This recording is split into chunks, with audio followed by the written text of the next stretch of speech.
continue tayo dito kay Rakal. Ito, nahanap na po natin yung problema niya. Kung napansin ninyo kanina, sinusin natin ito, hindi siya nag-neutral at saka wala siyang power. Tinignan natin dito sa mga connection niya dito sa medyo kalawang na. At saka itong isa, yung ground positive negative niya, medyo na siya, kalawang na siya. Kaya medyo nilinis natin. Saka itong fuse, itong dalawang fuse, ayan, meron siyang ito po ang remedyo kapag wala po kayo sa tindahan na bilihan ng mga fuse o gamit ng motor at wala kayo. Ito po yung remedyo. Ayan, ito po yung remedyo niya. Wire, isang wire lang po para mapaandar o gumana. Ito, mga sira na o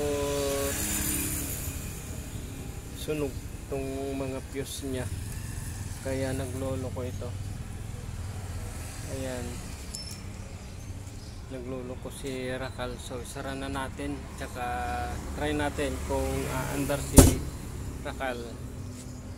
Okay,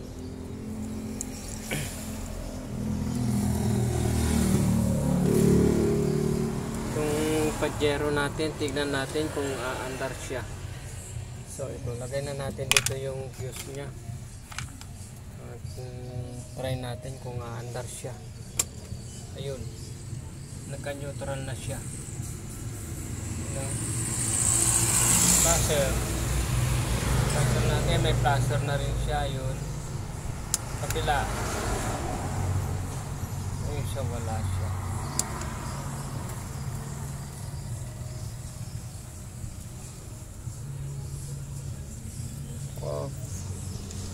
Tingnan natin sa placer niyo, wala nga siya. Wala nga yata sa kabila.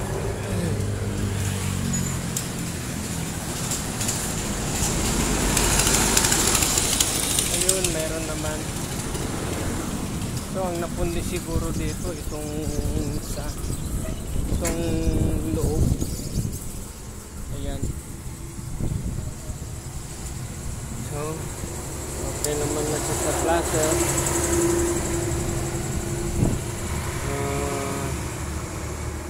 Itong on off ng wiper niya, yun, gumagana naman siya. Busina, gumagana naman siya. So itong light nga natin, tignan niya natin yung light niya. Ayun, gumagana naman yung light. Yan. Yan.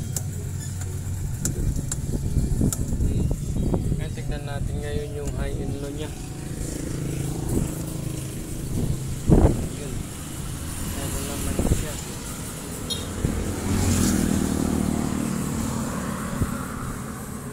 Yun, gumagana yung high and low. Ayan. Okay, okay na si Rakal. Tawagin na natin yung may-ari para magamit na niya ito. At baka may lakad pa o may pupuntahan. So pandarin na natin.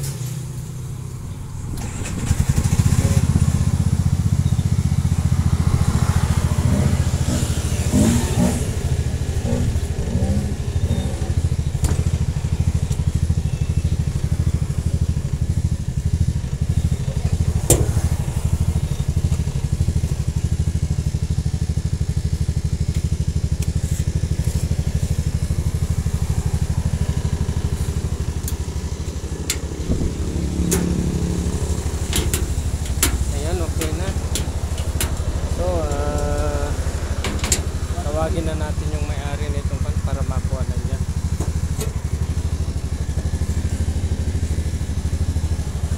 Yan, maandar naman na siya.